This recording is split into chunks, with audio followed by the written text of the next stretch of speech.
Hey, what's going on, everybody? I wanted to make sure that we talk about this subject right here. This is very critical. I'm talking to the fellas today. But before we get started, make sure that you like, make sure that you share, make sure that you like this video, make sure that you share this video, make sure that you comment on this video, talk to me nice, and then also make sure that you subscribe to this channel, okay?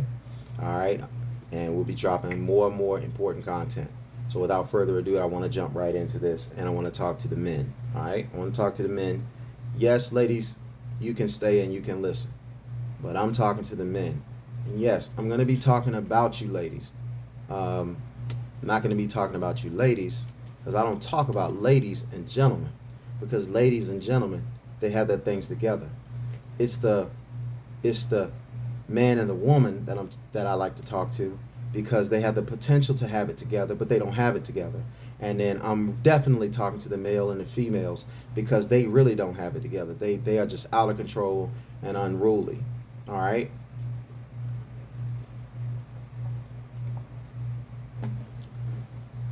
So, fellas, when it comes to you, and you're at this age where you want a wife, or you have a wife and you struggle with your wife, what can you do? Because there are a lot of women out there that believe you can't have what you're looking for as a man. Like, you just can't have it. You can't have it. And you can have what you're looking for, but you got to work towards it.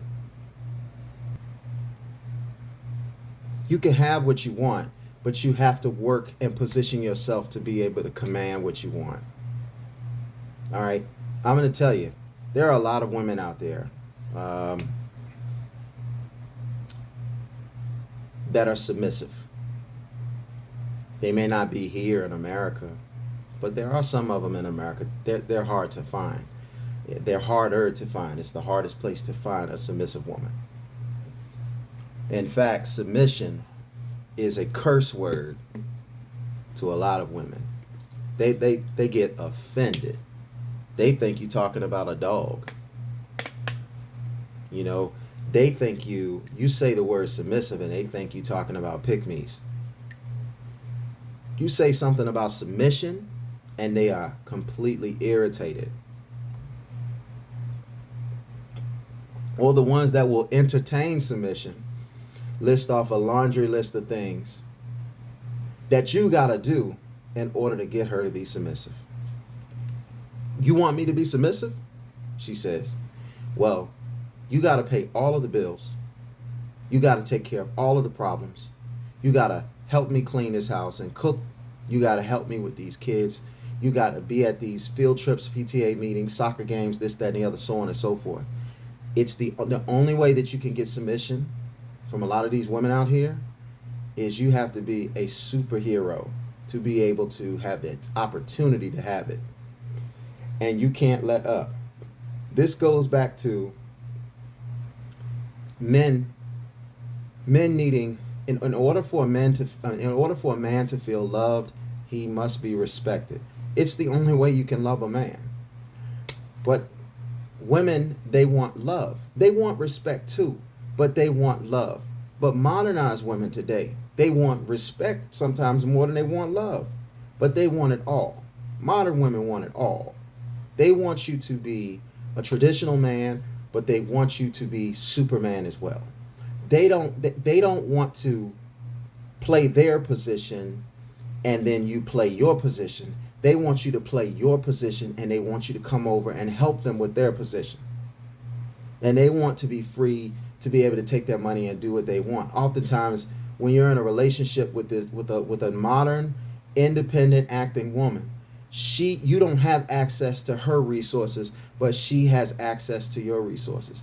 And she doubled down and says, well, I'm going to have access to your resources because I don't need access to your resources. You're the man. You're supposed to pay.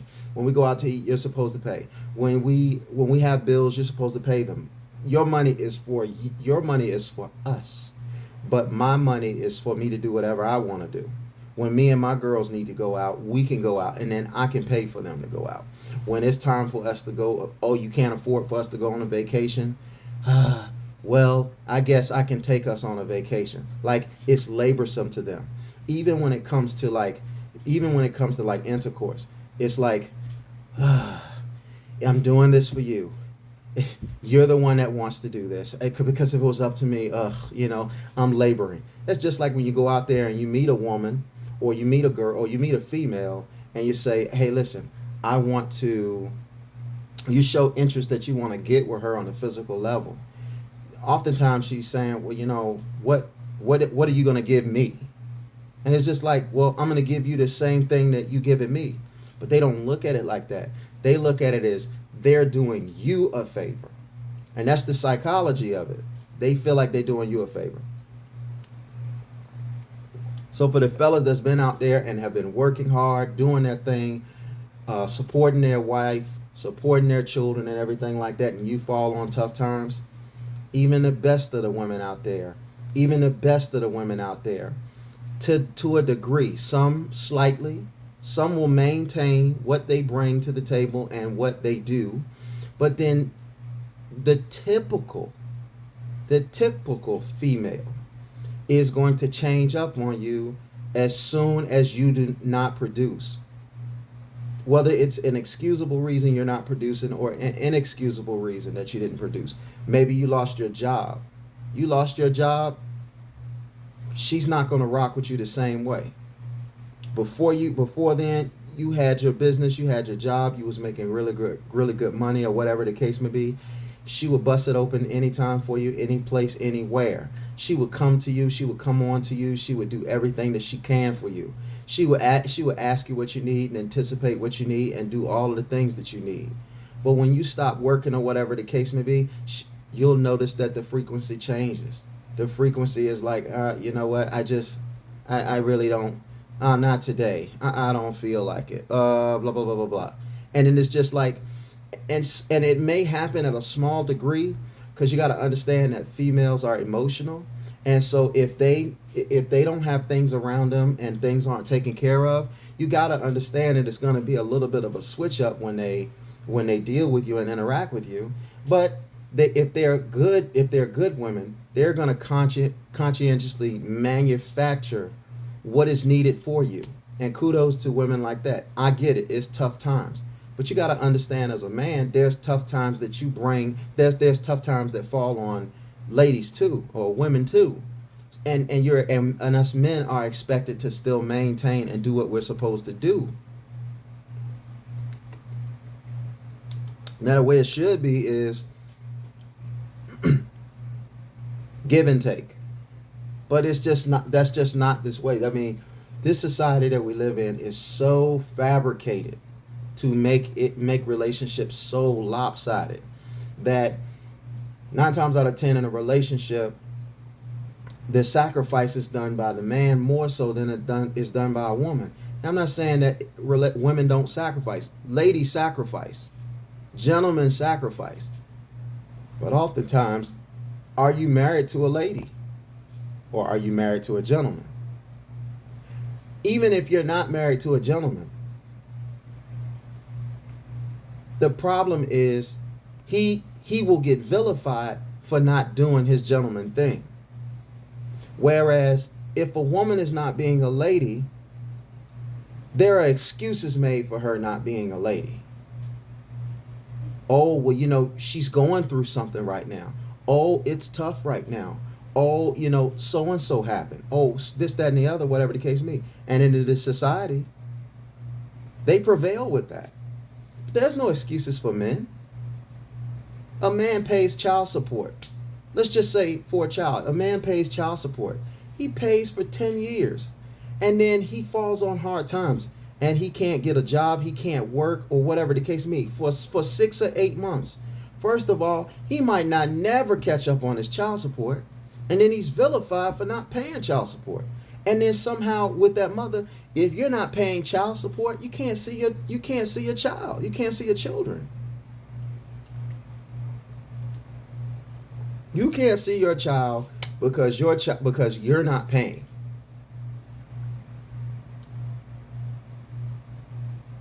And paying is important. Supporting your child financially is important, but it's not the only thing. Some ladies know about men who pay good child support, send money for holidays, birthdays, gifts, this, that, and the other. Never around. They can tell you the value of a man never being around. Even in households where it's not child support, maybe the man is working a lot. Maybe he's not at home a lot, so he's not able to spend time with the family a lot. But he's out there going to bust his hump to make sure that the family has ends meet. There's complaints about him on that note. So it's a lose-lose situation for a man if he's not rocking perfectly. And I'm just telling you, fellas, it's okay. Because you know what? You can't live for the standards that they set, and you can't die for the standards that they set.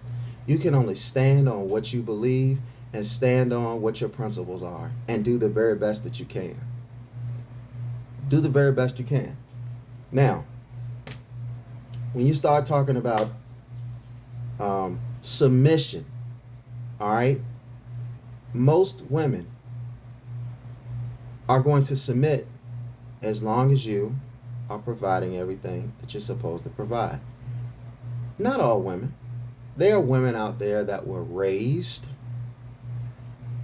to be who they should be in spite of all things. That's a real ride or die. When situations are bad and they're good to you. It's sort of like when a couple is, let's just say you have a man and a woman that are together and they're rich, right? They say that if a couple is well off, the woman is less likely to cheat, and the man is more likely to cheat. And on the flip side, when a couple is struggling financially, the woman is more likely to cheat, and the man is more likely to be faithful or loyal or whatever you want to call it. Now, that's not a silver bullet, but when it comes to the divorces and why divorces are happening, it's infidelity and finances. So the numbers talk. There is no hidden divorces. Every legal marriage is documented, and every legal divorce is documented. So it's no skewed. It's not like how many people, it's not like how many people have died, but you can't really tell how many people have died from a particular thing because they might have other illnesses or ailments, and nobody really truly knows what took them out. Marriage is marriage, divorce is divorce. Period. And everybody that's been married, you might have some folks that are separated, but they're separated. But if they want to get married again, they have to get divorced. So you'll have some people that'll get separated. They'll be separated for years. They won't even think about it. They'll date other people and so on and so forth. They didn't legally get divorced. So yeah, they can't be counted.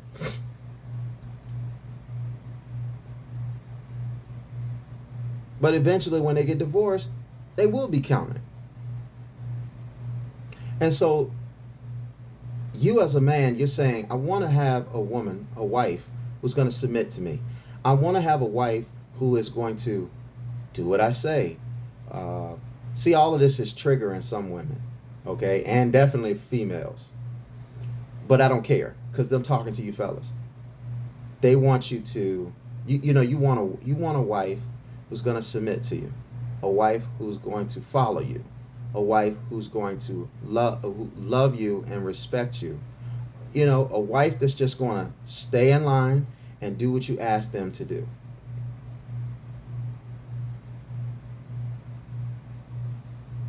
A lot of females will say, I ain't going to be that for no man, but I want to get married. So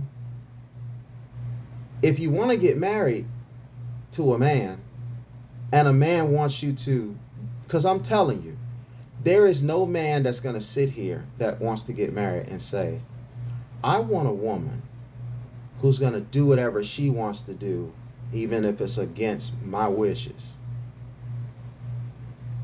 He's not going to say that.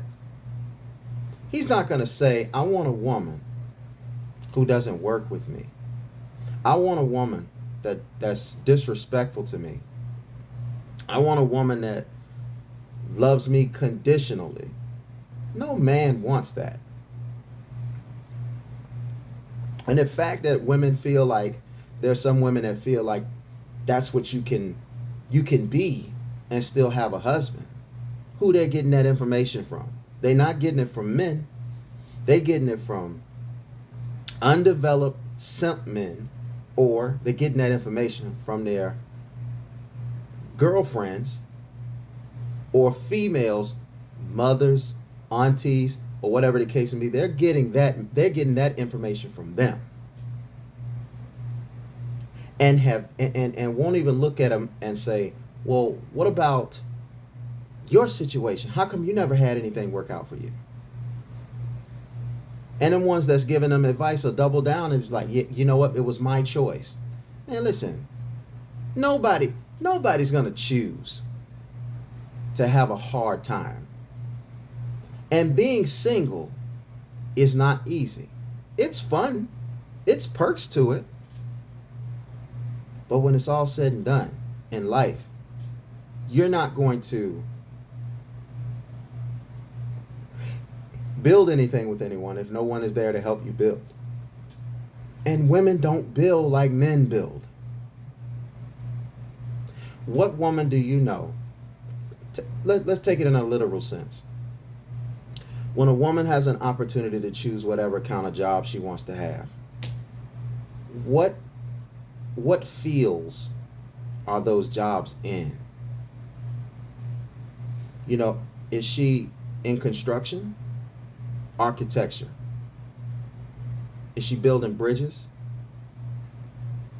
Is she building tunnels? Is she going into coal mines? Is she doing warehouse work? Some of you are saying, I know some girls that do some of those things. But my question is, when given the choice, what do they choose to do? The answer is, if she doesn't have to work, she's not going to work. If all things are considered and she has the money, she's not going to choose to work.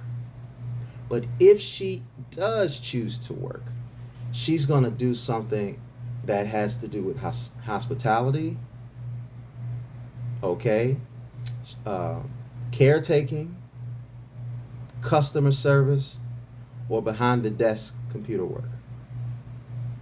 Show some houses, sell some insurance policies. She's going to choose white collar work that doesn't take a physical toll on her.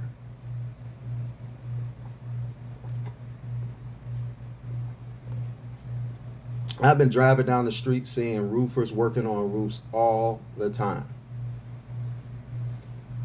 And I typically see men working that. Tree cutting services, men jobs. Any high risk job, women aren't going to do it. Now, if you do see a woman do it, because I'm not saying it's 100% men, but if you see a woman do it, it's because she absolutely felt like she had to, or it's something correlated to the family.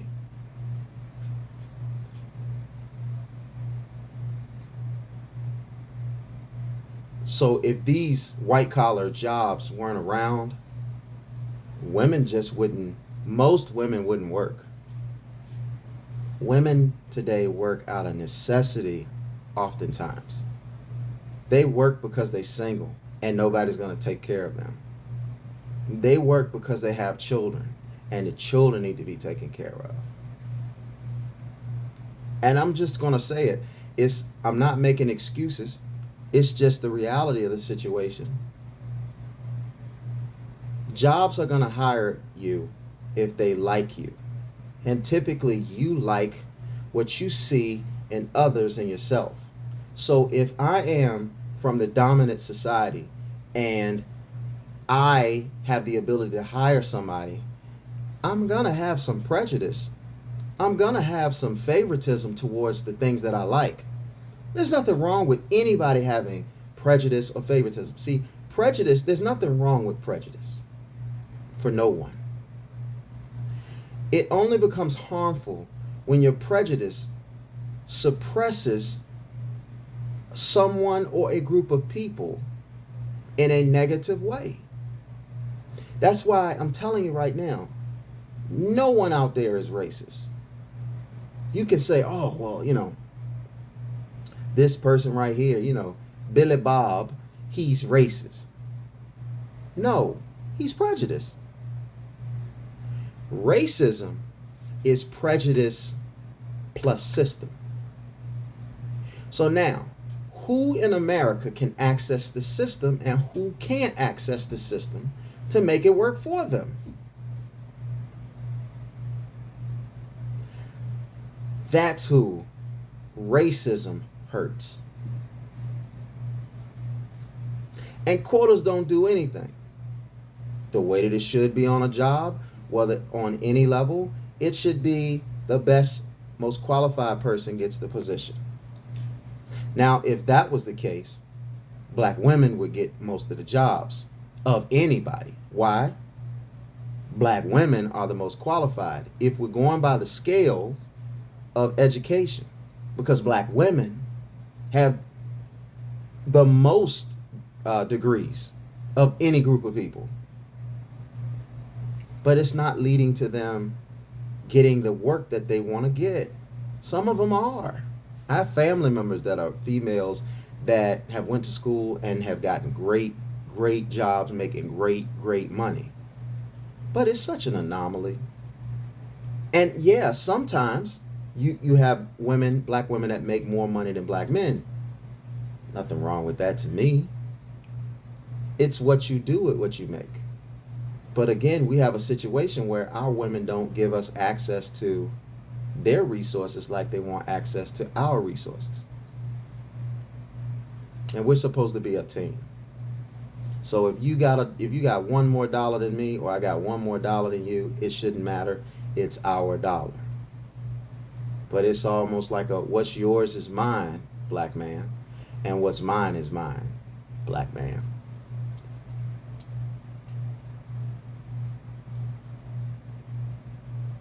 So if you already know that you want a submissive woman, okay, to not work, to stay at home, take care of you and the children, it's going to be a challenge, as I said before. It's going to be a challenge to find that here in America. You'll have to probably go overseas to do that. The only way you're going to get that over here is you're going to have to be able to take care of everything. And the danger in that over here is if you ever slip and you can't take care of everything, don't be surprised if she change up on you.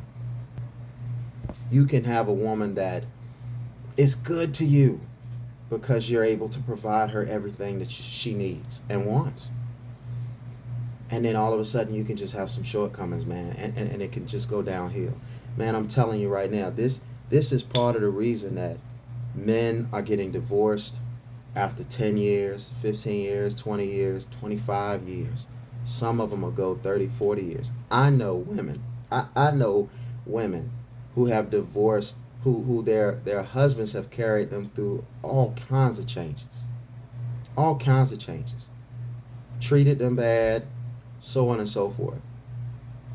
But they stayed with them.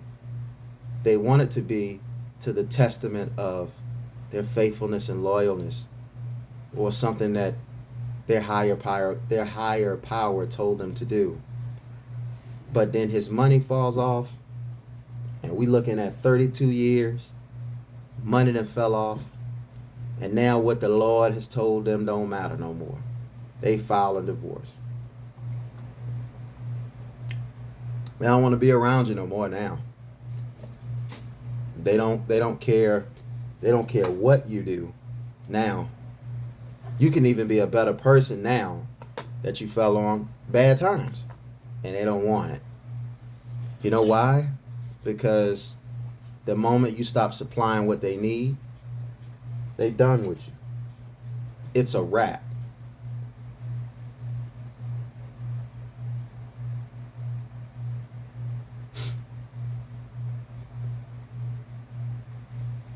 So let's look at the other side for a minute. So let's say you have that woman who is Miss Independent, you know, the one Beyonce talk about. The independent woman. You know, INDEPE, you know. I ain't gonna flex my spelling. But you got this independent woman, this woman who goes out, she makes money. She makes just as much money as you, excuse me. She makes as much money as you. She makes more money than you. She makes it faster than you. She has better education than you. You're a grind of the mill, hard working guy. You're making $40,000-$50,000 a year. But she's making 6 figures a year. It's too tempting for her. When y'all get in an argument, she'll throw it in your face. You don't make nothing. I don't need you for blah, blah, blah, blah, blah. So you got to deal with that. And the denial. I don't do that. Yes, you do. You do. You do that and you do it to death. Just breaking down your man. Just completely just complete demasculization. He literally he's trying. And he's literally falling on tough times. And you and your girlfriends, y'all joking about it. Or you're joking about it with your mom. Or you're joking about it with your dad. Sometimes it's your dad too. Bringing people into your marriage.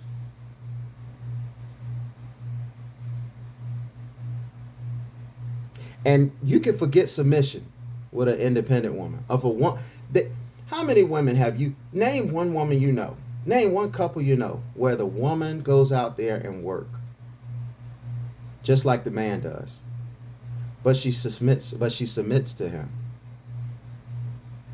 They are out there, yes. But let me tell you something. It's gonna be a scavenger hunt to find them.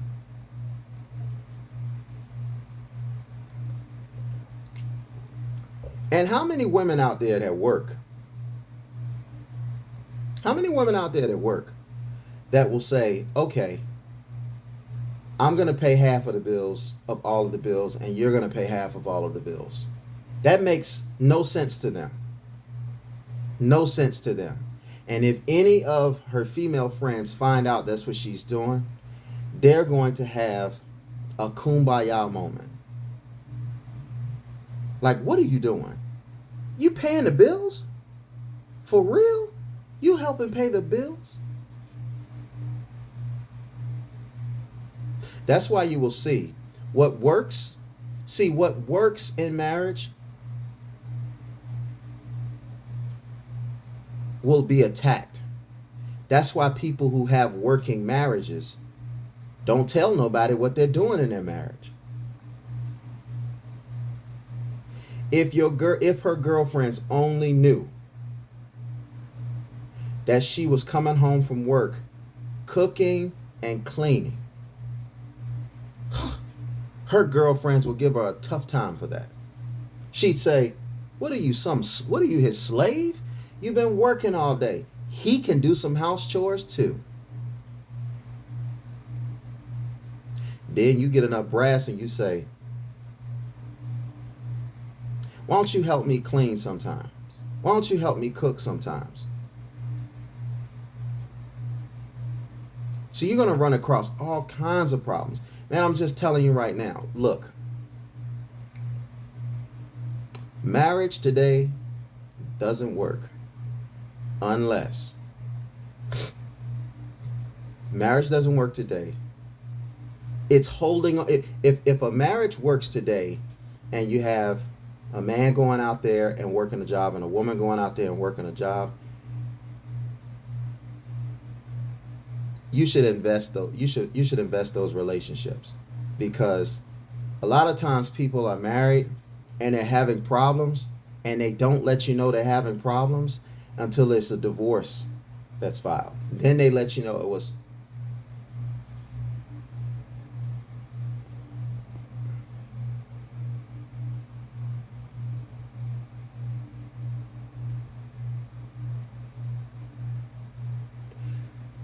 Then they're going to let you know that, like I said, they're going to let you know, oh yeah, well, we've been having problems for a long time. Things just came to head, and we have decided amicably that we're not going to be together. Nobody wakes up, nobody goes to bed at night when they're married and everything is great. And then they wake up the next day and say, you know what? I don't want to be married to you anymore. I'm having problems with you. Let's go down and file for this divorce right now. It doesn't happen like that. It takes time. It takes time. There are a lot of people out there that are smiling in your face and going home and they are feeling disgrace. So, I've said this before. You got those marriages out there where a man and a woman works. Man, I'm going to tell you right now, fellas, don't sign up for that. Don't sign up for that. Don't get married unless you can take care of yourself, your wife, and those children. And I know some of you may want to get married right away. You're at this particular stage in your life where you're just like, I want to be married. I know this girl, we've been kicking it, and I want to get married to her. If you can't take care of her and you can't take care of everything, don't do it. Don't do it. And if you get married to her and she works, you better get that understanding. Because I'm telling you right now, it does not feel good to be in a relationship where a woman doesn't respect you. And if you're in a relationship with a woman and she doesn't listen to what you're saying, she doesn't follow your lead, yeah, I know that rubs a lot of women wrong, but I don't care. I'm talking to the fellas. I'm not here. I'm not here for a popularity contest. If you get married to a woman and she make money, one of the things y'all gonna have to get a great understanding of is this. Listen, I'm the man, and that doesn't need to come into question. If that's going to be a problem with you, if me being a man is going to be a problem for you, let's not do this. And if you say yes, that's going to be fine, and we get married, and it becomes a problem for you, then we're gonna have to go our separate ways. Because here is the reality of the situation. You're the head of your house. She is not. Her bread doesn't determine if she's the head. Her bread is nothing more than extra icing on the cake. Even if she makes more money than you. If you make $50,000 and she makes $150,000, and she is okay with being with you, then she has to be okay to submitting to you. Don't get married, man. If you got to depend on your girl to help you maintain. Now, I'm not saying that she can't work.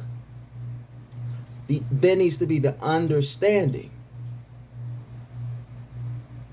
Listen, in the Lion Kingdom, okay? See, I like to use this instead of religion. In the Lion Kingdom, do you know who does the majority of the hunting? The females.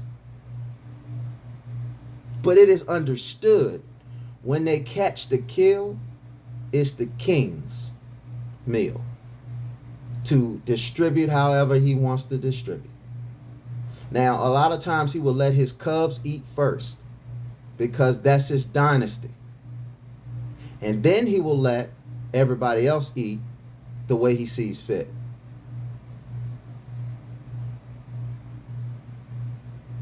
But those lionesses, they're the ones that are the most skilled in hunting. But you got females today, once they acquire a skill to go out there and make money, they feel like they're kings of the jungle. You can't marry those women. Because even if you decide that you're going to be the queen, she doesn't want a queen. She wants to be the king, but she doesn't want to accept accountability when things go wrong. She wants you to step up and be the king then. She wants to be the king when it's convenient for her. She wants notoriety. It's just like when a football team wins the game, it's the quarterback. It's the quarterback. Quarterback is the reason their team won the game. And when the team lose the game, the quarterback is the reason they lose. So when y'all winning, these types of females, they want to be front and center saying, I, me, see. But when it comes to losing, they want to cower to the back. And they want to say, you supposed to be the man. You supposed to be the man. What's up? And then you have to go up there to save face, and you have to take the brunt of the problems that's going on. A lot of these females out here want to be front runners. And the role of a wife is not to be a front runner. Think of your favorite TV show, okay? Do you even know what the executive producer looks like? Let's take your favorite show that you're thinking of. Now, if the lead character goes out, if the lead character goes outside, everybody knows who the lead character is if it's a really successful show. And everybody knows the name of the producer, but do they know what they look like? No. This person can maintain some semblance of normalcy in life. And that's what it's like being a man. A man gets the credit when things go well for his family. He's accountable for his family. But when things go wrong, he's also accountable for his family too. And as a man speaking, I don't have any problem with having the good and the bad come on to me. But what I would have a problem with is if I was married to a woman that was very attention seeking, wanted to be a front runner, and wanted to be out there in front of everybody. Y'all know some celebrities who got wives who are thirsty for the attention. They want to be, when their husband gets what they want, or gets to a pinnacle, or receives a reward, or whatever the case may be, they want to be front and center. They want to be seen. And they will make any reason to justify that. But that exposure threatens their marriage. I'm not saying that you got to keep your wife out of sight, out of mind. She should not want to be in sight and out in the front. Yeah, there are going to be times where there's things that you got to do, and she's going to rock and she's going to go with you. But she's going to be there to compliment you. She's going to be there to pay attention to you. She's going to be there to whatever you need, however you need. She wants to show, she wants every facet about her to show. If you're going to see me, you're going to see me as a supportive wife. That's a good wife. Not a lot of these wives today, not a lot of these women today. A lot of these women today, oh, we got some attention here. How can I capitalize off of it? Not for the family, but for self. Now, this is not all women. I can't stress that enough. This is not about all women. But where the shoe fits, wear it.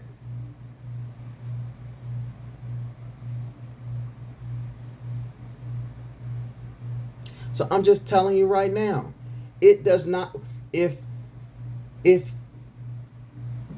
for survival, it's predicated on a woman bringing home the bacon, it's not going to work. Whether you are bringing home a good share, your share, or whatever the case may be. And then this is the other thing that need to be understood. No matter how much the discrepancy is between the incomes. Here's the other thing. If I'm going to marry a woman and she's making money, I want to know, are you bringing that money to the table? And no, I'm not saying, oh, she can't spend her money and she can't do things with her money. Sure she can. But she going out there and she doing whatever she want with all of her money, I got a problem with that. And if you're a man, you should have a problem with that too. Because you know what happens a lot of times? She goes out there and she makes her money and she gets to do whatever she wants with her money. And then she gets to save her money. And then she gets to invest her money. And then one day she looks up and she sees she's got enough money where your money doesn't matter to her anymore. Then she starts to discover if she wants to be with you or not. Then she says, "Oh, I don't want to be with him anymore." So then y'all start fighting over, she starts getting upset because the toothpaste cap was left off the toothpaste this morning. The corners wasn't tucked in the bed when the bed was made this morning, and you left your socks on the floor. She's threatening divorce because of these types of things. She's amplifying these things because she wants out now. She done came and did what she needed to do, and she wants out now. And when she goes out, not only does she keep what she has, she's saying, "I want half of your stuff, man." So now you're in court fighting to be able to make enough to maintain. Now she got all of this money. And she's holding you responsible for using your money to take care of everything for the kids, for taking every kid, spousal support, so many different types of things, way of life, man, and you don't know what she'd have done with her money. And you didn't have enough money to save nothing because it took everything just to cover the living that y'all had for the years that y'all was married. No, the way that it should be is, no matter how much money as a man that I make, no matter how much money as a woman you make, if we're truly married and we're truly a team, then all of the money should come to the table. That means if I make $25,000, $50,000, $75,000, $100,000, or whatever I make, and you make the same thing, less or more. Let's just say, like I use the example, I'm making $50,000 and she makes $150,000. Then it should be $200,000 on the table. We should take care of our taxes. We should take care of our bills. We should take care of our investments. I should get a little something for myself to be able to enjoy. She should be able to get a little something for herself to enjoy. And there you go. But in terms of investing, we should be investing. And it should be understood. If the day, the minute, and the hour comes that we're not going to be together, we shouldn't have to go to court.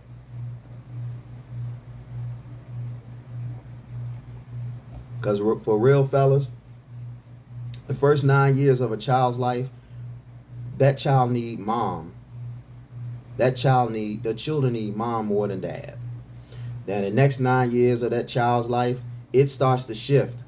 Dad becomes more, and it's not that one is more important than the other. It balances out. But what I'm saying is, a baby needs milk.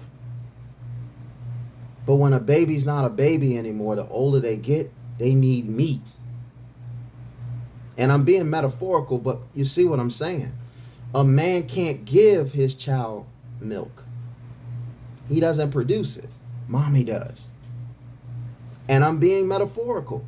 When that child gets to an age, it's like this. Watch this. With my children.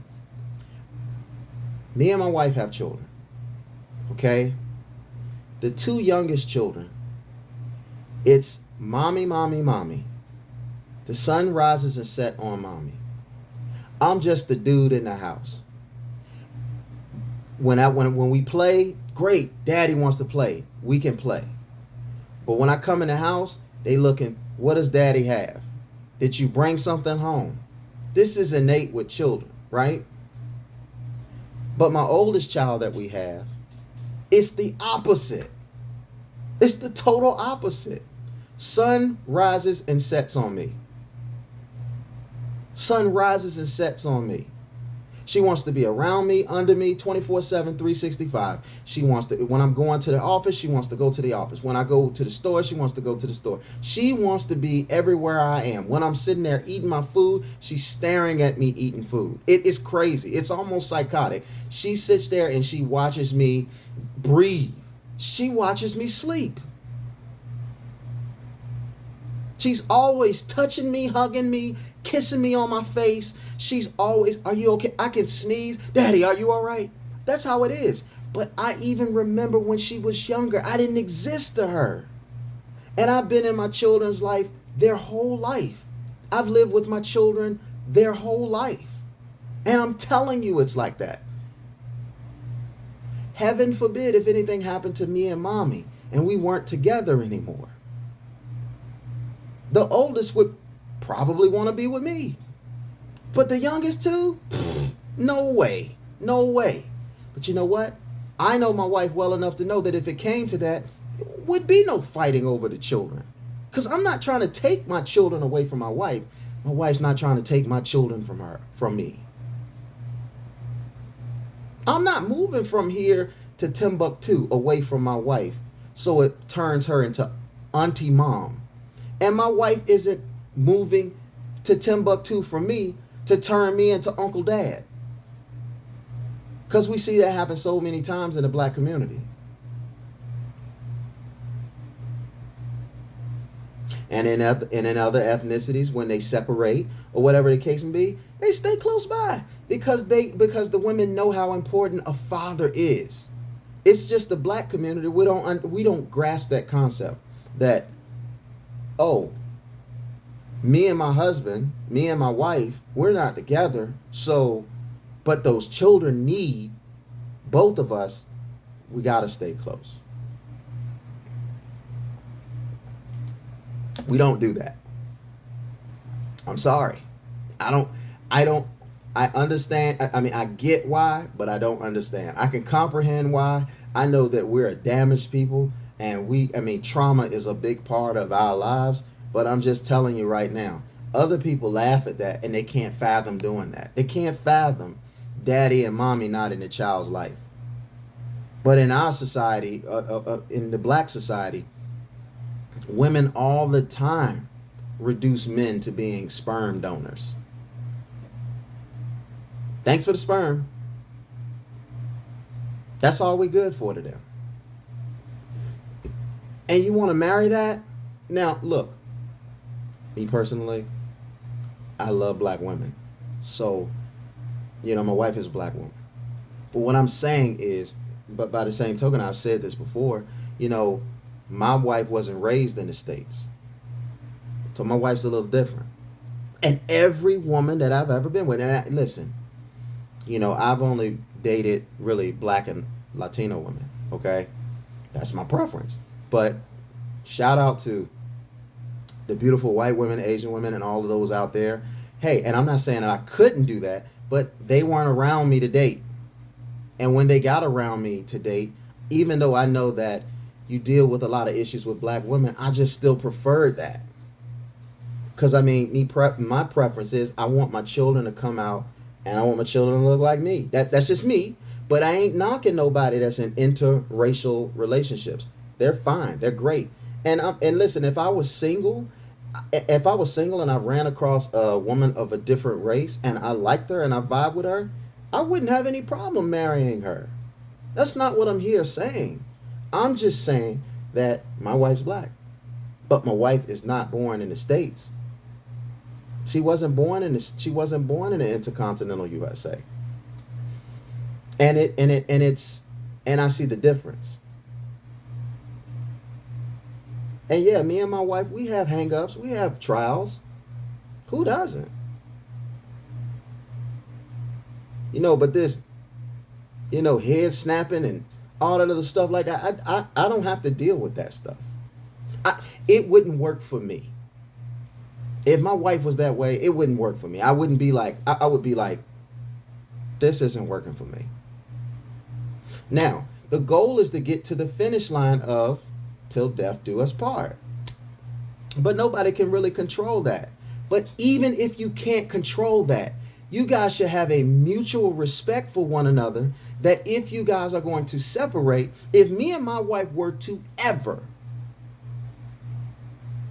separate, and I pray that doesn't happen, but if we were to ever separate, I'm not fighting her over furniture, materials, and children. I'm just not doing that. I'm not. And in terms of finances or whatever the case may be, I'm not fighting her over that. She's the mother of my children. All I'm asking her is show me respect when you're with me. Show me respect if you're not with me. Don't do certain things like bringing random people around my children. I gotta meet them. Vice versa. Like, y'all don't even talk about that stuff and how important it is. You bring anybody around your kids. You know, shout out to Adrian Peterson, man. Unfortunate what happened to his son. His son was killed by his baby mama's dating partner, whoever she was messing with. You want to be in a situation like that because you leading with your feelings and not with your head? You're not thinking things through. You don't go through the protocols. Man, everybody that gets with you don't love your kids. And you got this movement right now of women talking about, you think that ain't no man going to accept me and my kids? Let me tell you something. If a man is enticed by you sexually, he will tolerate anything until he finished with you sexually. Y'all need to get the difference. Yeah, you having a child ain't gonna be no problem for a lot of dudes, cause they there for the cookie. And when they finish getting the cookie, they don't like your kids no more. They won't pick up the phone and call them no more. They might do it for a little while, but then after a while, they're just like, they ain't my kids. Do you think about that? So watch where you lay.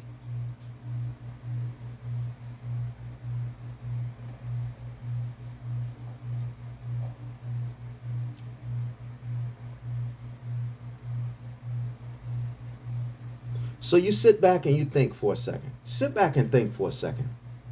Fellas, you need to know what you want from a woman to be your wife. Whether you're married or not, you need to be thinking about what you want and what you need from your wife. You know, we're men. Screw the wants. But we gotta definitely be getting what we need. And you know, you gotta definitely be bringing what's needed by her to the marketplace, baby. Because you can't just say, I want a woman as this, that, and the other, whatever the case may be, and then you can't supply her what she needs. It's a simple, it's courtship. You're sitting down with each other at various times and you're finding out all the information that you need from the other person. What do you want? Like, when you meet somebody, at some point in the beginning, there's gotta be some semblance of, what do you want? And when do you want it? It's a tough question, but you better ask. But you get so caught up in having fun and enjoying somebody or whatever the case may be, developing feelings for somebody, and then when it comes when the crap hits the fan and you find out what they're really looking for, what they really expect, what they really need, what they really want, and what it really takes to be with that person, you're just like, no, I can't do all of that. But you can't walk away as easy because you got feelings for this person. You can't walk away from this person because you done got them pregnant. You can't walk away from this person because you done had several children with them. You do all of this. You do all of these binding things with them, and then you find out you don't want to be with them. That's cold. And you think that person, male or female, isn't going to be upset if you go to them and say this is over? Heck yeah, they're going to be upset. And you know what a lot of people do, especially us, when we upset, we petty, we childish, we're vengeful, we're vindictive. Oh, so I gave you all of these years thinking that we were going to be together and you want to leave me? Why you want to leave me? Oh, you want to leave me because of another woman? There it is. Then you find out hell has no fury like a woman scorned. You can't scorn her if you're honest with her, if she knows what to expect from you. You're too afraid to tell her what you're looking for. But you get with her because she got, boy, she gorgeous. She's sexy. Woo! Boy, I want to lay claims to that. But you hadn't figured out she's gorgeous, she's fine, she's sexy. She keeps herself looking really, really good, but you never wonder why she's never been married or how she's had 3, 4, 5 different engagements that didn't work out. You never even wonder about that. All you know is she fine. You'd be better off being with an ugly, hermit-looking woman who knows who's about family and who's about dedicating herself to you than you are being with a beautiful fool. What does the proverb say? Better to live on the corner of a house than be with a quarrelsome wife. And y'all fighting every day. Y'all competing every day. It should be no competing. How you competing against your wife or husband and y'all on the same team? You know what that looked like? We playing basketball and my teammate shoot and scores at the other team basket. It looked retarded. Competition between a man and a woman is retarded, whether they're together or not. This ain't The Apprentice. This ain't some reality show where y'all are in competition. Big celebrity, Big Brother, Survivor. This ain't that. Y'all are a team. Everything. This is the problem. Everything that she does supposed to benefit the team. If she's doing something and it don't benefit the team, you got to question why she doing it. Why does she need to have something over here for herself? She would get more for herself if she functioned as a team. When you function as a team and you put the team goals first, you're going to build a dynasty. Tim Duncan wasn't selfish. Tom Brady wasn't selfish. They took less money. Why? So they could go out there and pay, so they could pay the other excellent players to help them put them in a position to win championships. See, your life is going to be favorable when you're winning and when you're a champion. Folks are going to want to do deals with you. Folks are going to want to be affiliated with you when you're winning. Albeit some of it is fake, but regardless, you're going to get mad props and you're going to get attention and you're going to get all of the things that you want if you focus on the team goal. But if you over here building over here, you got this little thing going on over here. Ladies, you got this dude that you stringing along on the side as a plan B in case things don't work out for plan A. And he's stupid enough to play that position because you telling him little nuggets like, yeah, it ain't really going right with my husband. Or you confiding with him. But I ain't sleeping with him. Yeah, but when a woman sleeps with a man, when a woman is married and she sleeps with a man, it ain't just, we just hooked up for sex. No, it ain't like that. No, it is some lead up because women are wired that way in emotions. Men don't have sex. Married men don't have sex with other women because they are emotionally connected to them. That's not how it typically happens, baby girl. It typically happens because he just want to conquer something. But there is no woman that says, well, I just go out there and have sex because I want to conquer something. Because women don't conquer. It ain't in your nature to conquer. And if it is a part of your nature, it's because you're carrying around misplaced masculine energy. Women that go out there and spread cheeks for another man is being conquered by another man. That's how it is. That's what it is. I don't care what you say. Come up with the lamest excuses as to why you went out there and you slept with this man. And I'm going to just come back and I'm going to tell you, you slept with that man because you slept with that man. He conquered you.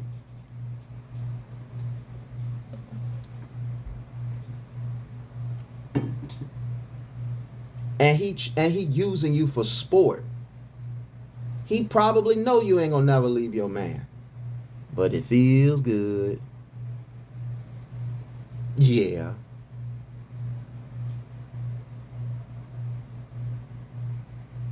So it's all out of pocket and it's all out of whack when a woman is married and she wants attention while she's married from somebody else. If she can't get attention from her husband, she should deal with it internally. She should communicate. I don't know how to say this any other way. I'm not getting the attention that I want or need from you.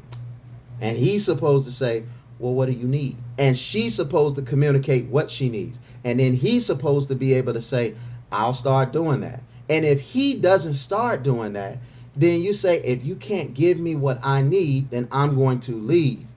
But she's supposed to not put a plan B and C out there, or whatever the case may be. She's supposed to close that chapter with him completely. And then what she's supposed to do, if there is healing that needs to be had, she needs to go and get that work done.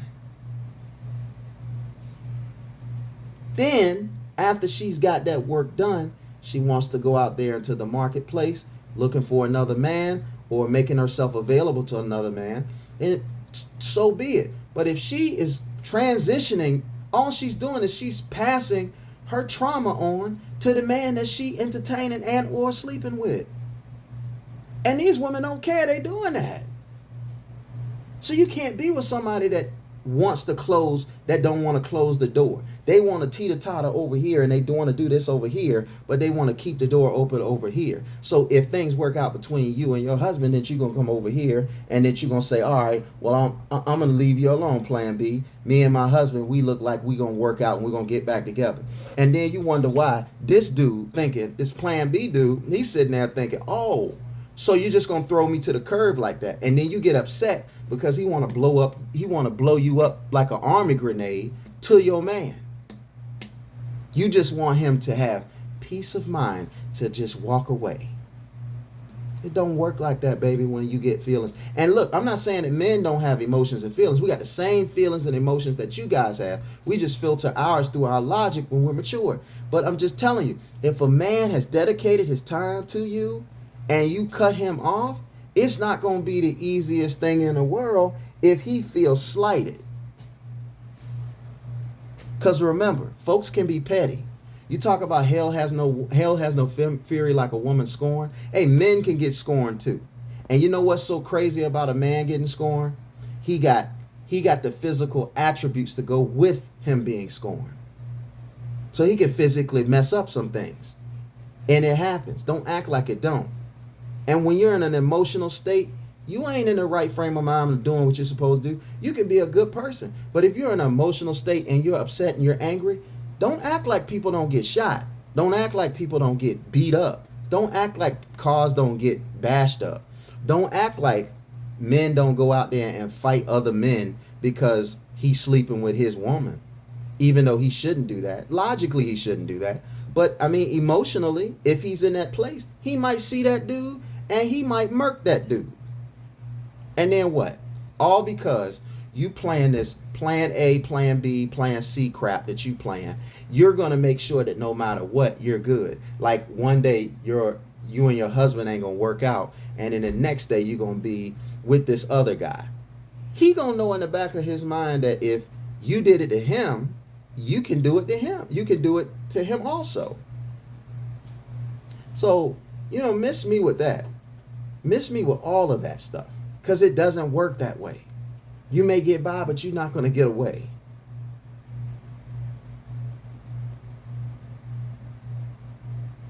You're sitting there playing with people's feelings. Yeah, because when a woman opens up to a man and gives him that portal, it's a lot that takes place with her before she gives up that portal. Now, there's some women out there that's just easy. But even when she's easy and she gives it up right away to a guy, it ain't so easy for a woman to detach. Some women will preach that they can detach. And what does that say about a woman that can detach so easily when she's not hardwired to detach that easily? That just means she's operating in an abundance of masculine energy. Enough masculine energy for her to not have feelings. Women are the side of the species that's supposed to have feelings and that are supposed to be more mature in love and expression of love and things of that nature. When you run across a woman who's cold-hearted and calculated like a man, run. Man, that portal ain't worth it. Because I'm telling you, men and women all have emotions. We feel the same things. Man, we cry, given the right circumstances as a man, over some of the same simple things that y'all cry over. But we're taught not to cry about those things. We're taught not to show emotions about those things. But really and truthfully, a man has to, that's what it goes for when a man is out there in the world. But when a man comes home to his safe haven, he's supposed to be able to be unapologetically himself, naked and unashamed. So maybe he's tough guy to you, but to you as a woman, he's supposed to be able to be himself. Because it got to be something else when he goes out there. He got to be hard up and shielded up. He got to have his sword, and he got to have his shield, and he got to have his armor on and his helmet and all that other stuff like that, because the world is cold. When you're cold, you put on the necessary layer of clothes. But when you're home in your temperature controlled environment, you can relax and get comfortable. Oftentimes you hear people, when they come home, they take off all their clothes and walk around the house naked. You can't walk around naked in public, but you can walk around naked at your house. But ladies, you got to be real. Like, not ladies, but women, you have to be real about a man when he comes home.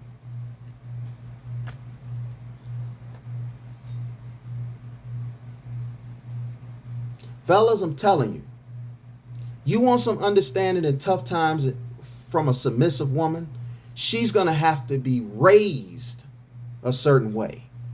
If she's not raised a certain way, and I'm telling you right now, if daddy was missing in her life, man, she's going to be very, very hard up trying to comprehend you not being able to find no work, you not being able to produce at the level that she expects. She's going to be hard up about that. And you know what?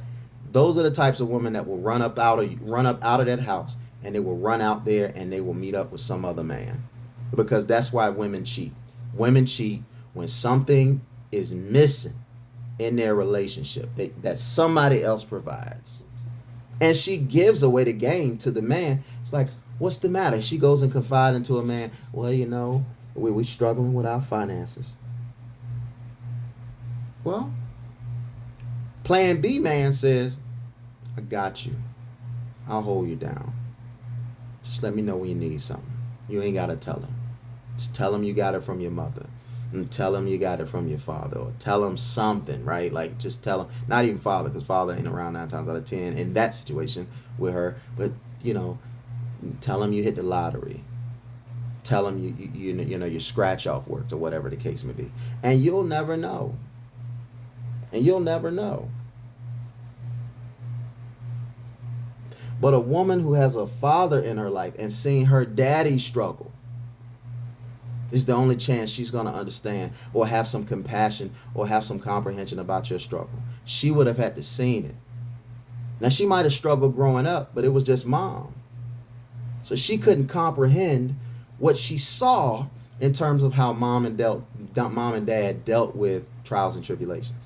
And if you're black, chances are you're going to have some financial trials and tribulations, unless you hit a lick. And if you hit a lick, you better be investing so you stay on a lick. Because I'm telling you, she's going to mistreat you the moment, the second, and the hour that you fall on hard times.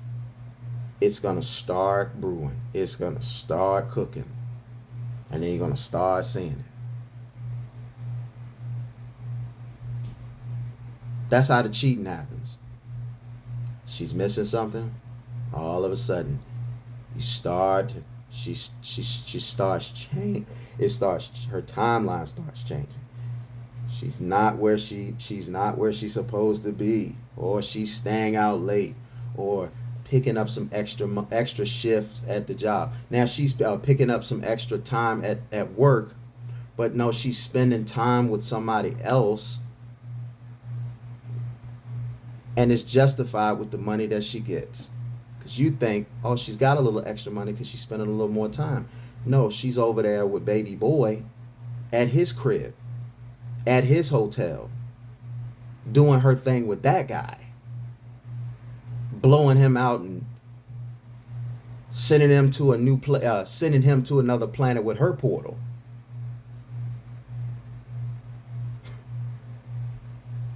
And then what? Then what? She wipes herself down and she comes home. And if you start getting it together and you start giving her what she needs, she'll start fading away time that she's spending with her boy. But see, that's if she ain't in love. She might just fall in love with the cat. And if she falls in love with the cat, what you do from that point on ain't gonna matter. And look, man, if you live long enough and you've been in enough relationship, it's happened to all of us. It has happened to all of us. And none of us are exempt from it happening to us in the future. You can't control, if you're a man, you can't control if your wife's going to be faithful to you. That's her decision. You could do everything you're supposed to do, man. But if her level of expectation is above what you're supposed to do, she gonna probably go out there and find it from somebody else. She's not gonna typically operate in integrity and say, you know what? Before I go out there and find somebody else, I want to go ahead and I want to close this door. I'll respect you if that's what you do. If you decide, hey, listen, before I go out there and get somebody else, I want to close this door. So we need to start working on this exit strategy. But that's hard to do if you guys don't have a team type of marriage where you're bringing everything to the middle of the table. I want you to think about this as a single person. The number one is not a multiple. It's not. The number 2 and up is a multiple. Okay? So everything you do as an individual is addition and subtraction. You do 10 things right, 10 points. You do 2 things wrong, 8 points.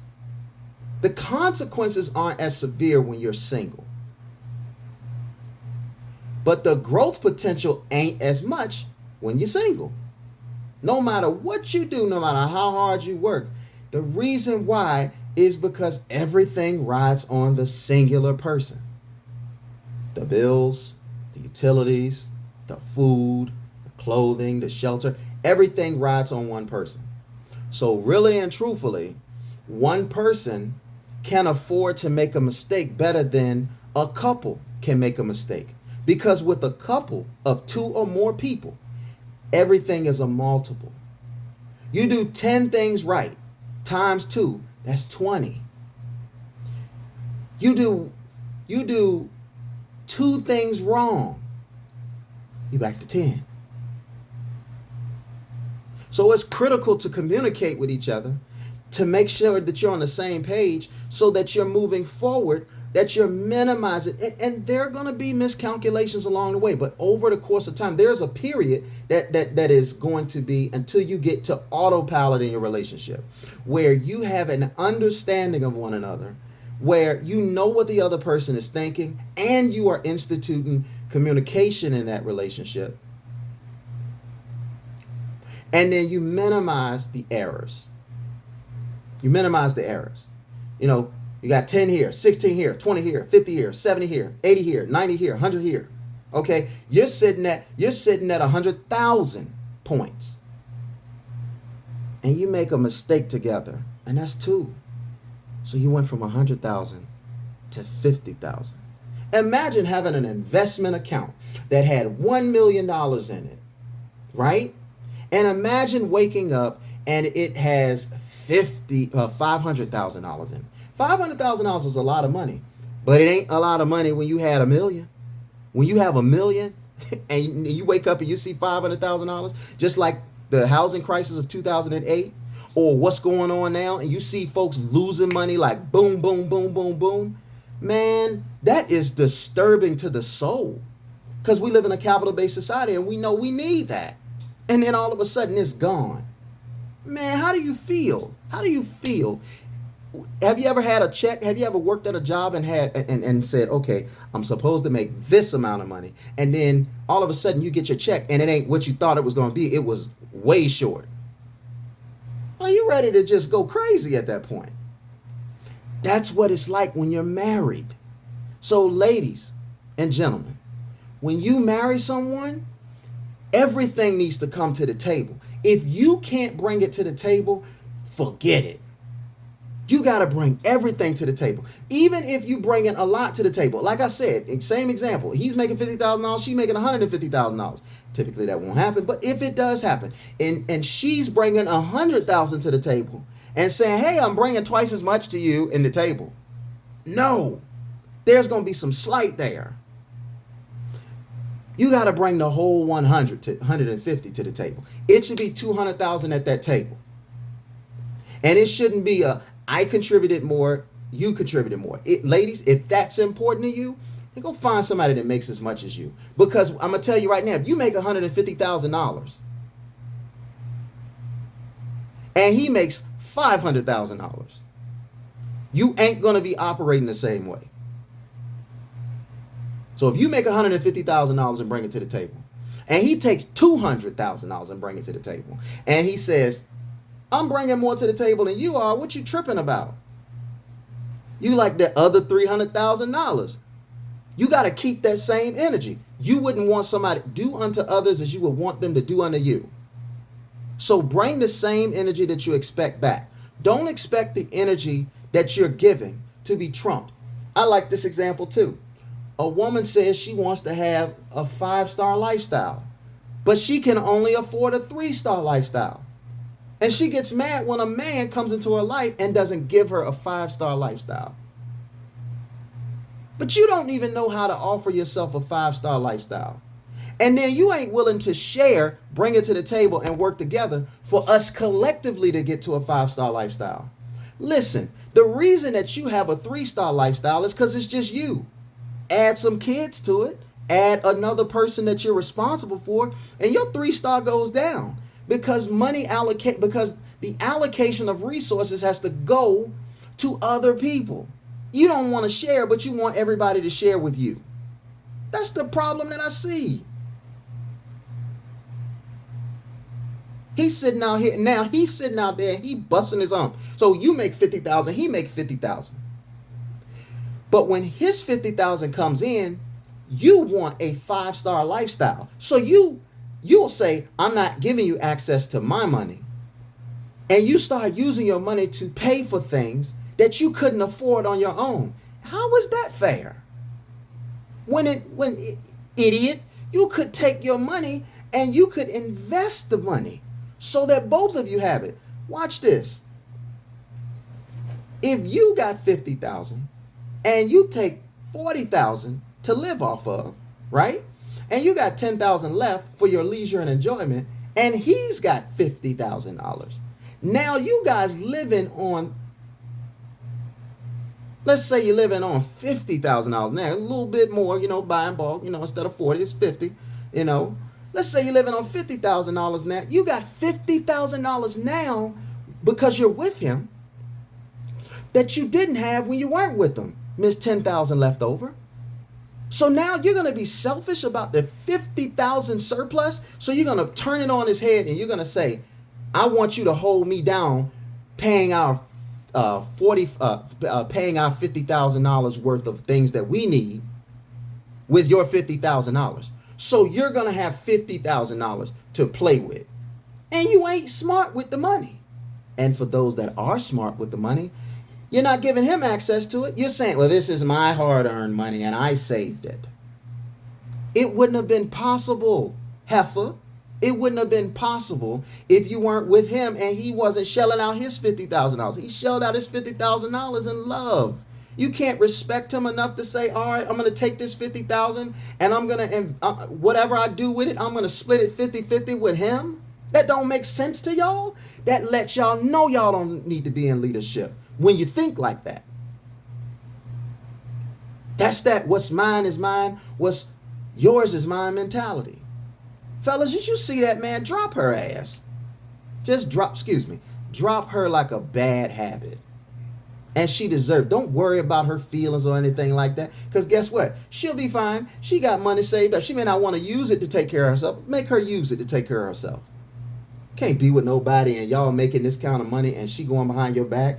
Man, that happens too often. She could take that money and she could say, you know what? I was enjoying $10,000 because I had $10,000. I won't save nothing. Now we together, we have $50,000.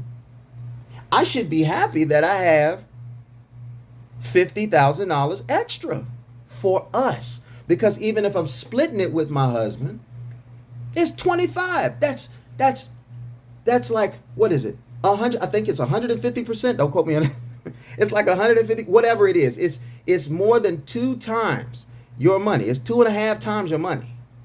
That's a fact. Right? So that's 250%. Okay. So it's 2.5 times what you had.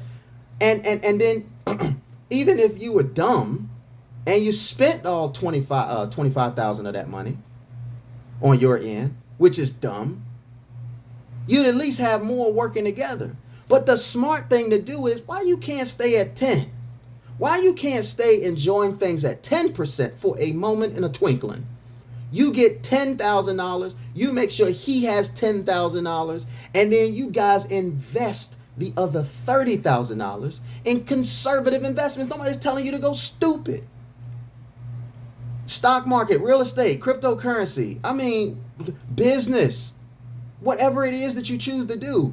And then guess what? Next thing you know, y'all don't have $50,000 a year that y'all got in surplus. Now y'all got $500,000.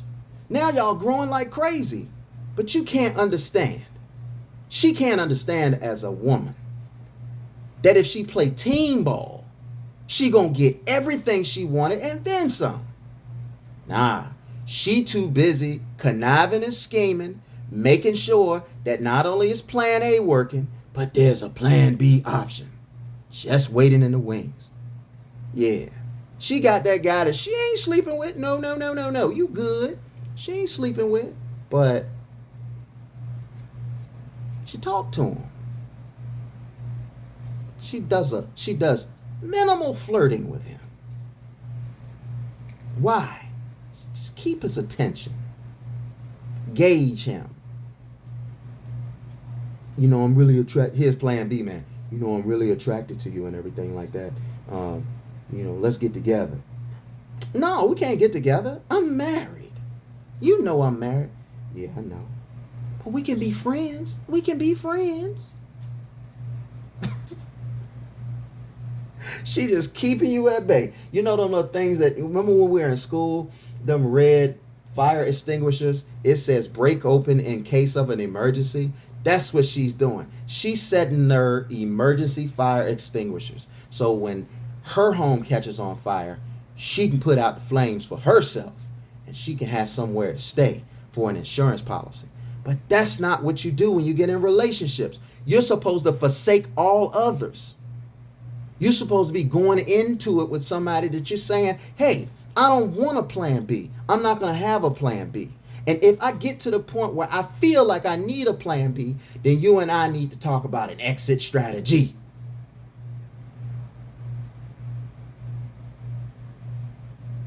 Then you wonder why resentment and bitterness happens. Because folks catching the wrong end of the stick. Think about how many NBA players play with one team. Ain't too many. What was it? Michael Jordan? Nope, not even Michael Jordan. He went to the Wizards. Kobe Bryant, Dirk Nowitzki. But you know what they had to do to stay with that team? You know what they had to do? Sacrifices had to be made, either by the front office, or by the player, or by both. Tim Duncan. Do you know Tim Duncan, when he could have took $25 million, he took like $13 million? Come on. You're going to have to sacrifice. Now look at Tim Duncan. Tim Duncan is arguably the greatest power forward of all time. Tim Duncan is in the top 10 in most people's list in the pantheon of basketball.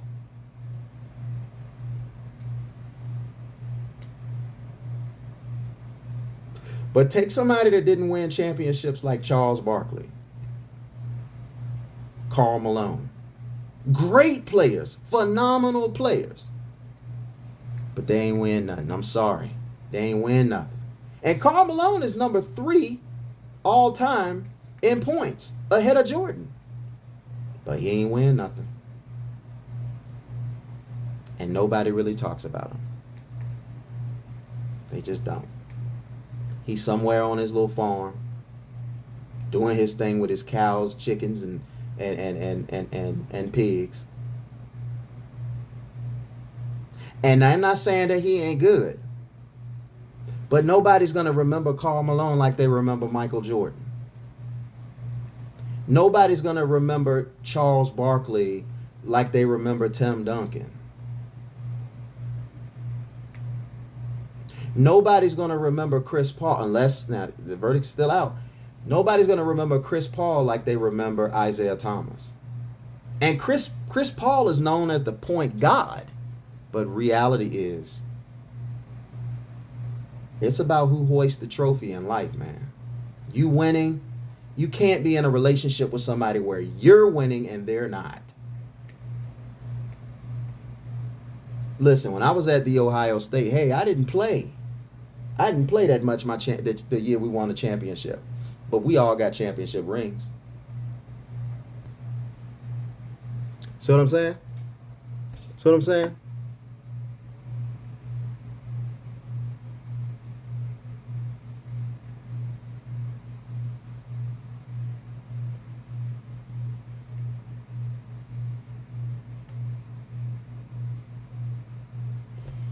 You know, everybody is going to, a champion is always going to be able to have, a champion is going to always be able to find favor in whatever they do.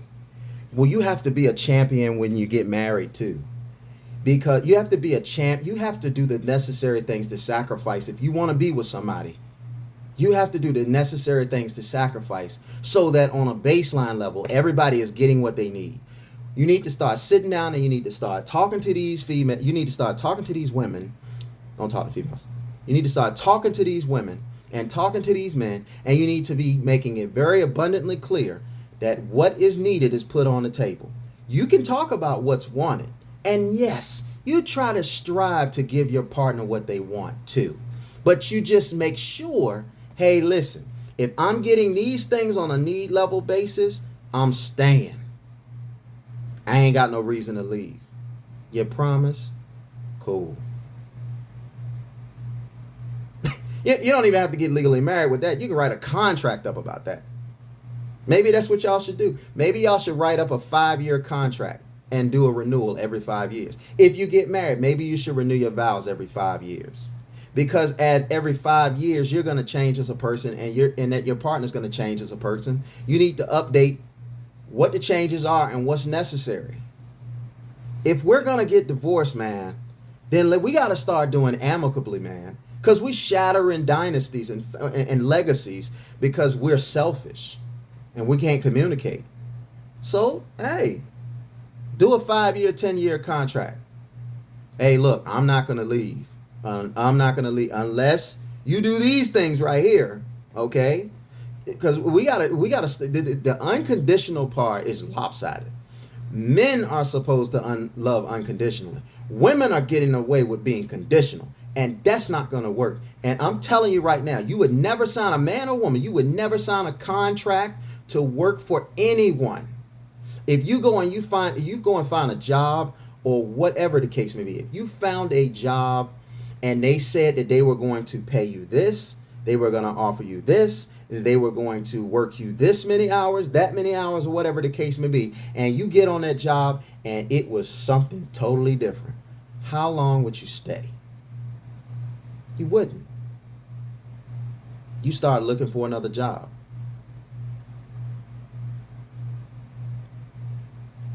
But in marriage, if you sign up to be with somebody and they say they were going to do this, that, and the third, They can either agree to your terms and sign up for it, or they can either disagree with your terms and you guys can walk away and save face. But if you get with somebody and it not work out well for you,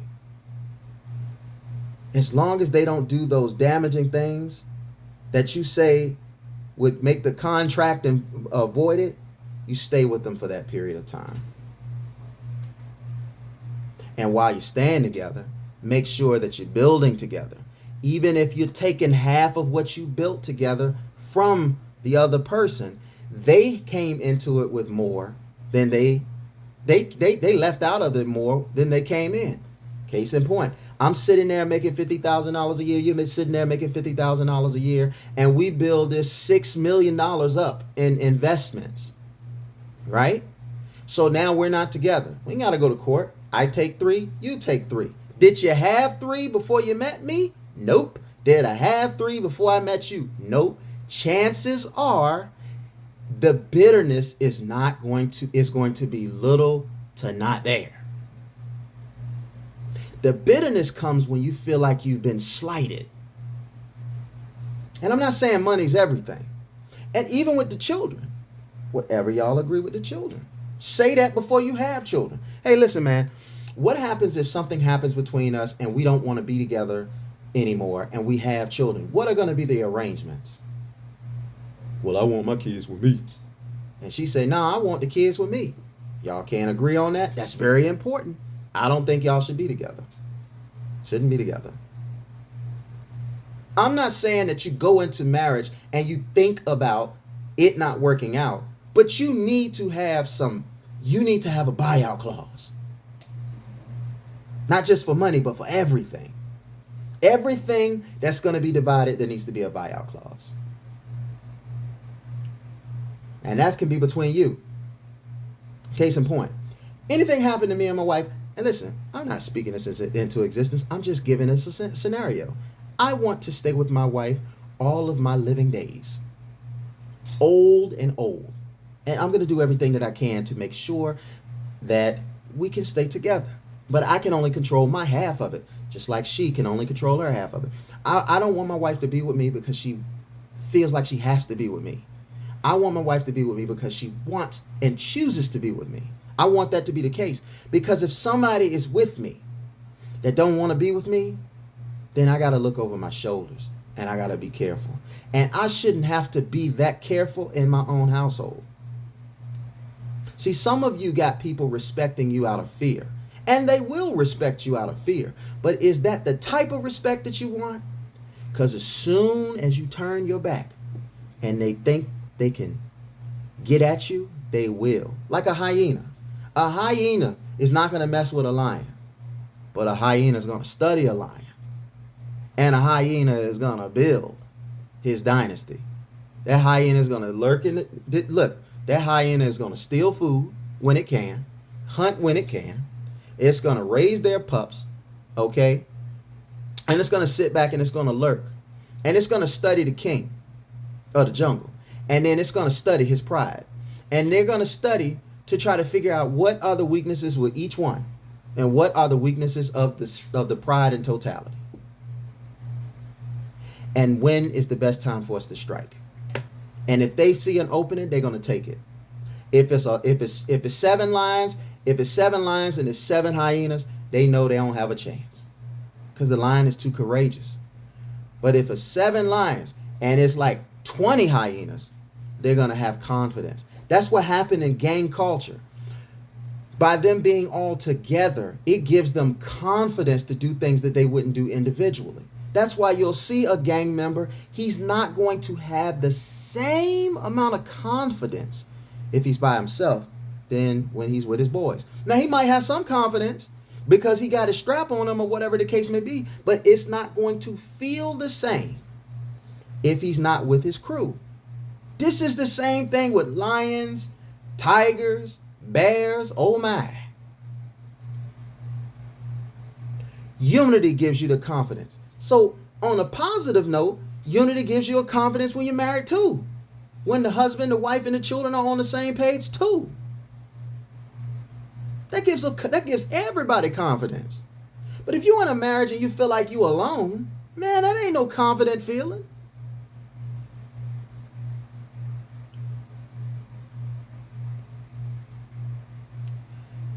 As I was saying about me, I'm not going to argue with my wife over the cars, over the children, over the furniture, and over the house. We are not doing that. Those things don't mean anything to me. I just want to be able to have a place to stay, have something to eat, and put clothes on my back. Because really, any real man will tell you, the big house, the fancy, well, some of them are into cars, but the big house and the cars and all of the material things or whatever the case may be, as a bachelor, that doesn't even come into fruition. You ever been in you know why they call it a bachelor pad? Because you might go in their house and they might have a table, a stand to hold a TV, a fold-out table at that to eat their food, and they might have a chair and an air mattress. You know why? Because that's a bachelor pad. Because real men operate on what they need and they don't spend time on things that they don't. It's the women that build the homes. I wasn't thinking about a home till I got married and had children. And I don't know if I would have ever thought about a home. And if I did think about a home, it wouldn't look as good as a woman decorating it. Unless I had a woman come in and decorate it. I would be like, yo, this is pointless. Man, I would have, you see that curtain right there? This is my little room right here. Don't nobody go in it. That little curtain right here, those little Venetian blinds don't have curtains on it. But if my wife had her say about it, they'd have curtains on it. Women are detail oriented. Men are big picture oriented. Sorry. Men don't typically have the detail gene. Women, we have our sights are set on the big picture. A woman's sight is set on the details.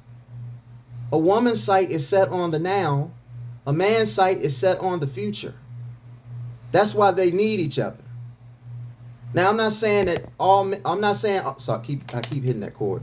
I'm not saying that all men are built that way, and I'm not saying that all women are built that way. I'm just saying typically the quintessential man is built that way. And typically the quintessential woman is built that way. Y'all like to take anomalies and make it a fact for all. And no, women typically are emotional. I don't care what you say. Women are by nature emotional creatures. Men by nature are typically logical creatures. If your simple self can't understand what I'm saying and it doesn't apply to everybody else, please take your retarded self somewhere, because you clearly have zero comprehension about life. And we live in a society that is that simple that you have to that a comedian has to water down their jokes so they don't offend nobody.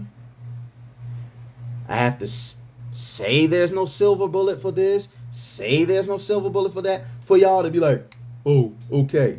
So I'm sorry, we're just not going to tolerate people that don't have that kind of comprehension. If you don't have that kind of comprehension and what I'm saying is offending you, it probably offends you because it applies to you. But if it doesn't apply to you and you're still offended, like, just go.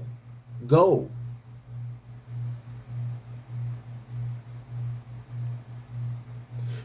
Because we only here for the people we need to be here for.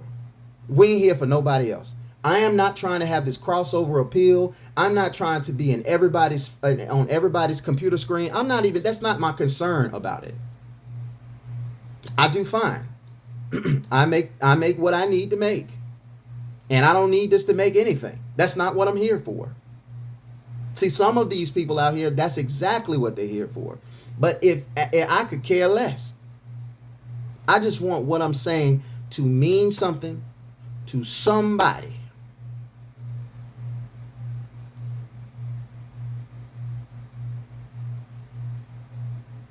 I just want to help the people that I'm supposed to help.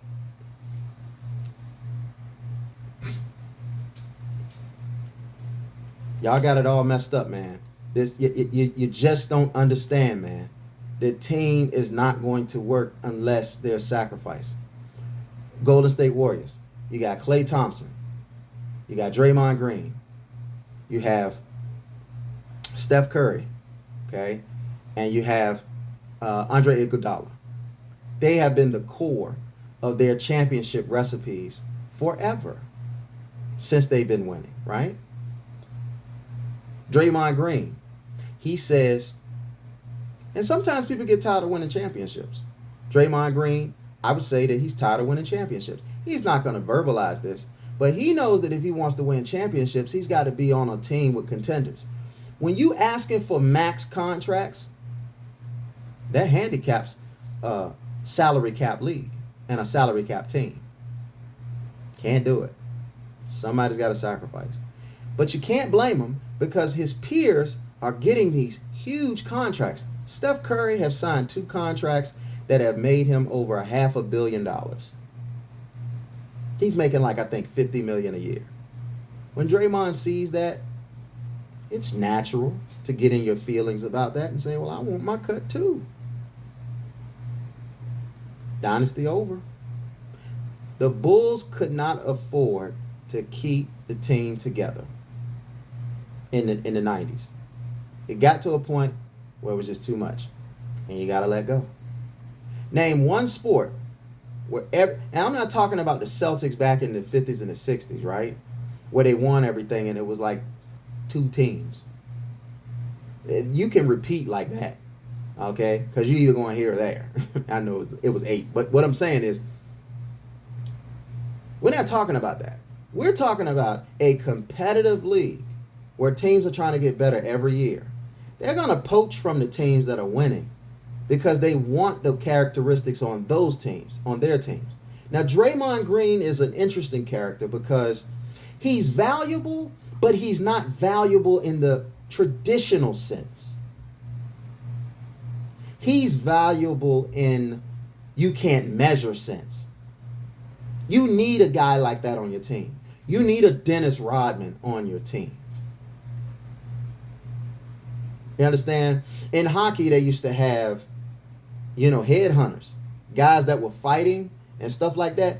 You needed guys like that on your team to be tough. You need to have somebody to show toughness. Everybody on the team didn't need to be tough, but you needed to be tough. In gang culture, you got steppers and shooters, demons, right? Don't want to talk about gang culture too much, but I'm trying to tell you that in every unit, you got roles. So why do you think, ladies and gentlemen, men and women, why do you even think that marriage, a monogamous marriage, wouldn't be sacrificial? But that's why you have the marriages that you have today. Women ain't sacrificing nothing. Men doing all of the sacrificing. And to a fault. Because when you sacrifice everything for these types of women, they still ain't happy. And they leave.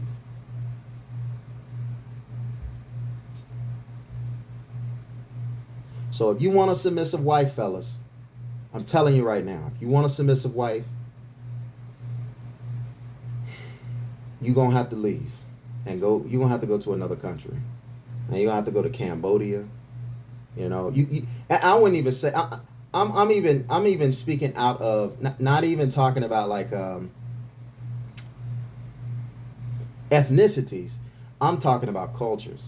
You don't have to go to a culture where the girls are being raised to be wives.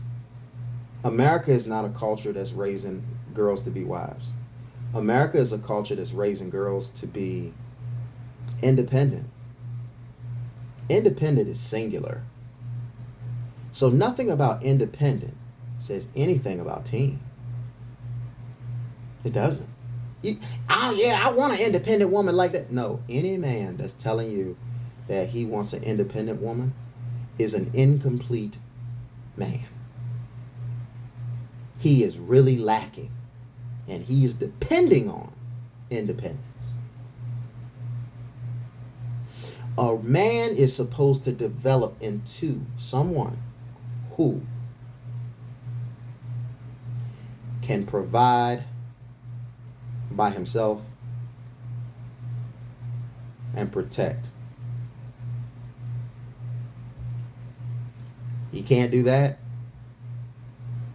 You know nowhere you can go in America where a man that can't provide and protect for himself is going to be considered a man.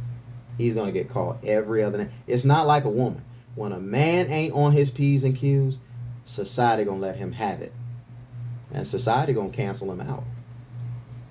So you don't have any choice, bruh. And even if you bring somebody over, you go to another country and you find another wife or whatever the case may be. If she is an attention-seeking person, or if she's out there and if she's a listener of the streets, she gone too. She out there.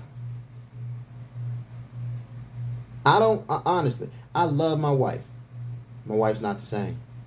My wife's not the same as these other girls out here, because my wife was raised differently. I'm telling you right now. I don't know if I could be married to an independent, self-seeking, career-oriented woman, unless she finished with her career, or she wants to put the career behind family. I can't do that.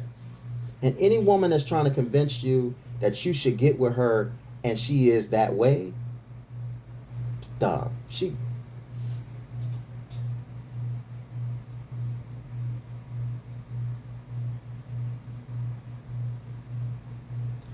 gonna leave you.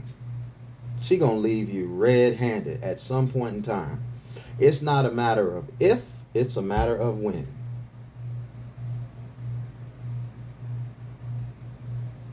Because anytime you start complaining about her career, which she cares more than anything about, you a threat now. You a hater. And all you're trying to do is get her to focus more on family and the relationship with you. And now you done fixed your mouth and you done said something like that to this modern woman.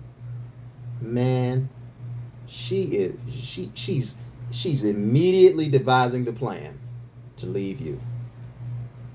And if she's gully, she's immediately setting up her plan B's, C's, D's, and however far she wants to go down the alphabet.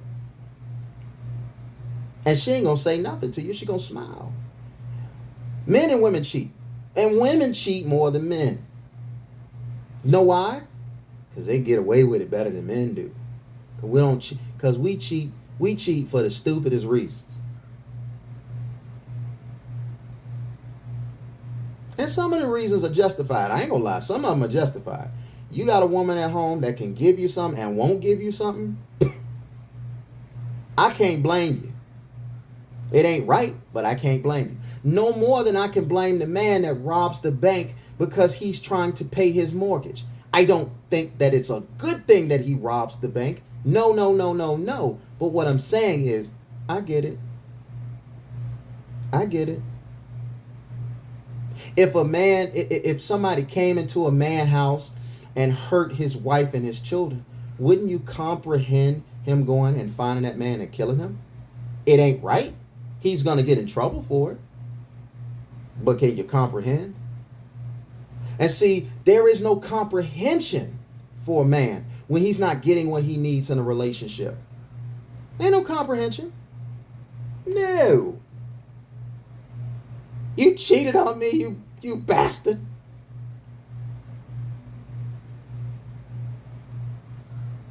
You ain't been giving me no loving in the last 3 weeks. And I told you that was a problem. Now, do I think it should be handled like that? No, I don't. I think you should say, hey, listen, if you can't supply me what I need, then I want to see other people, or I want to end this marriage and start seeing other people because I don't want to do you dirty. You're going to feel like it's dirty. Maybe if you sit down and you talk about it with your spouse, maybe she'll allow you to be able to have another woman on the side. Communication is the key. And society standards tell you, oh, well, this isn't acceptable, and that isn't acceptable, and this isn't acceptable, and that isn't acceptable. Man, you got to do what works for you and your relationship with your spouse. And as long as you and your spouse are cool with the terms of your relationship, don't be like Will and Jada. Don't air what y'all do out to everybody else. Just do what works for y'all. You guys will be accountable and responsible for the results of what you do. So I'm never going to tell anybody, hey, look, go do this, go do that.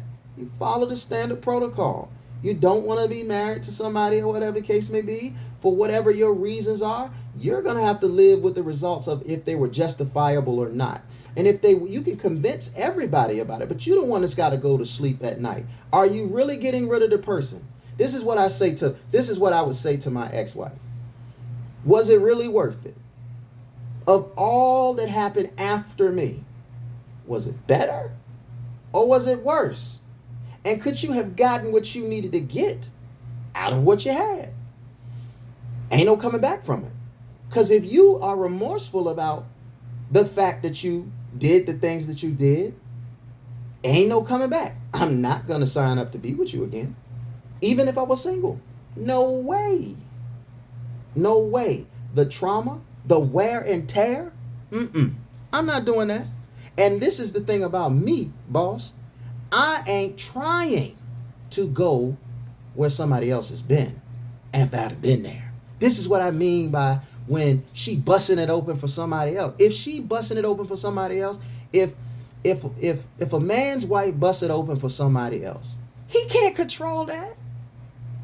If she wants to do it, she's gonna do it. But you know what? If she busts it open for somebody else, it's just like, you know what? We can't. I can't deal with this abomination.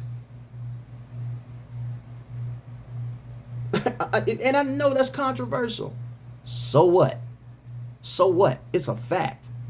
Men aren't built like women. Face it.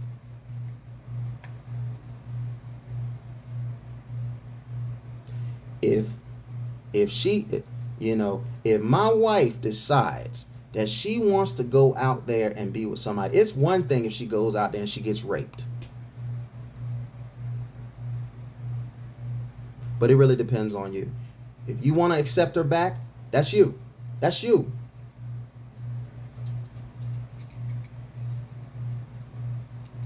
But if she wants to go out there and she wants to bust it open for somebody else, that is her choice. Go out there and bust it open for somebody else. It's funny. When you're in tune, you don't have to find out. You just feel it. I've explained many times before. If I'm with someone and I feel like I'm being wronged, I ain't investigating. I'm trusting my gut. So if you with me, or you with any real man, and you want to go out there and you want to have extracurricular activities or whatever the case may be, baby, girl, you better hope he ain't in tune. Because if he is, and he smell a rat, he ain't got to look for a rat. I don't need closure. There's certain things that I'm not going to get closure on. I learned that I didn't need closure from my previous marriage. You're just not going to get closure all the time. And you get in trouble when you're looking for complete closure all the time. If you get it, blessed are you. But you ain't going to always get closure. So if you're not going to always get closure, guess what, my friend? You're just going to have to deal with the fact that you didn't get closure. You go out there and you step out of bounds on me. When you could have told me that I was lacking something. You could have communicated that to me clear. I ain't talking about these little faint signs. I mean, bottom line, straight up. I'm missing this in my life. You can't tell me, you don't give me an opportunity to repair that, and you go out there and you do that, it's over with.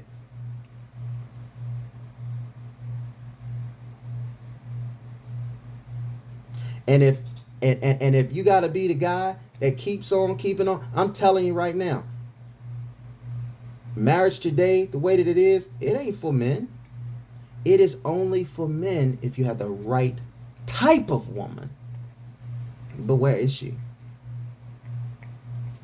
I look around.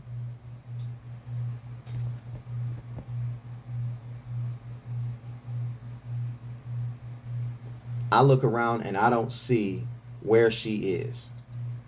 Not in the United States. And I mean, listen, she's out there in the United States. But boy, let me tell you about the garden. It's got a ton of weeds. And you're going to have to go through a lot of weeds to find her. And if she is out there, some lame dude is going to do any and say anything to get with her and defile her. Use and abuse her. Turn her into another weed. Because men can see a beautiful flower. And he should have good intentions for the beautiful flower. But you know what? A dog that hunts for sport is a dog that hunts for sport. Y'all can say men are dogs. We'll take that. We dogs. But you know what? Some of us hunt for sport and some of us hunt for purpose. Ask a man that has slept with a lot of women in his life, and ask that man what's the difference between one portal and another portal. And most guys will answer that. Nothing. Nothing. Y'all sell it like it is, but it ain't really nothing different. It ain't the portal that we so worried about. A man with a purpose is worried about what's between your ears. How you think, how you move, and how you flush things through. That's the important thing.